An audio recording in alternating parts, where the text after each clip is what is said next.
Ever been in a conversation where you knew someone was lying and they knew you knew, but they just kept talking?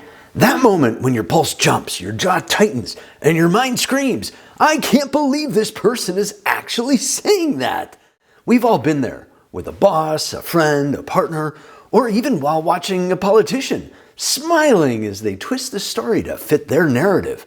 That's not just lying. That's manipulation through confidence. They're using tone, pacing, and body language, their intonation, to sound believable, even when the words aren't. And if you react emotionally, you lose control of the entire exchange. So instead of calling them out, here's the phrase that flips the power dynamic completely. "That's interesting. Walk me through how you came to that." Stick around, because by the end, you'll know exactly why this works, how to say it, and how to use it calmly, whether it's with a coworker, a friend, or someone in power trying to manipulate your trust. The truth is, we live in an age of professional manipulation. Politicians rehearse their authentic tone before every press conference. News media types tilt their heads and lower their voices just enough to sound sincere, even when the story is designed to divide, not inform. And social media influencers master the art of sarcasm to make deception sound charming. They've learned something most people haven't. That's why communication isn't just about what's said. It's about how it sounds. And that's where intonation comes in. Over the decades, I've seen it play out hundreds of times in my college classes and meetings, and especially in relationships. The person who keeps their voice calm and steady often wins the argument, no matter who's right. So today, we're going to even the playing field. And if you saw my earlier video, the one that deals with unveiling hidden truths to read people, you already know how tone and microexpressions reveal what words try to hide. This video takes that same idea to the next level.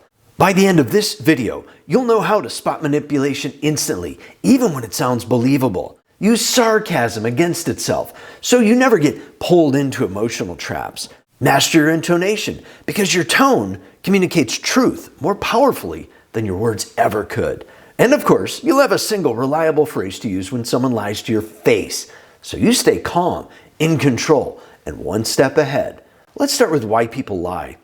Most lies come down to three motives: fear, gain, and control. A fearful liar wants to avoid consequences. A greedy liar wants something from you. A controlling liar, the most dangerous kind, wants to shape your perception of reality. That last group, that's where political spin, biased media framing, and corporate wordplay come in. They know that if they can make you doubt your own perception, they win. That's why lies are rarely shouted. They're delivered softly, with conviction and calmness. That's intonation manipulation, using the sound of truth to hide deception. Ever notice how a politician avoids a question? They pause, smile, and say something like, "Well, that's certainly one perspective." It's polite, it's dismissive, it's sarcastic without being overt. That's not honesty, that's performance. And if you take the bait and argue, you become the emotional one, the one who lost composure. So the secret is not to fight their lie, it's to dismantle their control. Here's the line that shifts the power back to you. "That's interesting. Walk me through how you came to that." Simple, calm, disarming. It works because it sounds open, but it forces the liar into a corner. Most manipulation depends on momentum. When you interrupt that rhythm with curiosity instead of confrontation, you stop their control strategy cold. They were prepared for your anger, not your calmness. They were ready to debate, not to explain. That one phrase makes them do the hardest thing a liar can do: keep talking. Because the longer they talk, the more cracks appear in their story. They'll start contradicting themselves, shifting tone, over-justifying. You'll hear nervous laughter, forced pauses, or sarcastic pivots. And every time that happens, you're learning the truth without even having to accuse them. But here's where 90% of people mess this up. They see the right words with the wrong tone. If you say it with sharp sarcasm, "That's interesting. Walk me through that." That sounds hostile.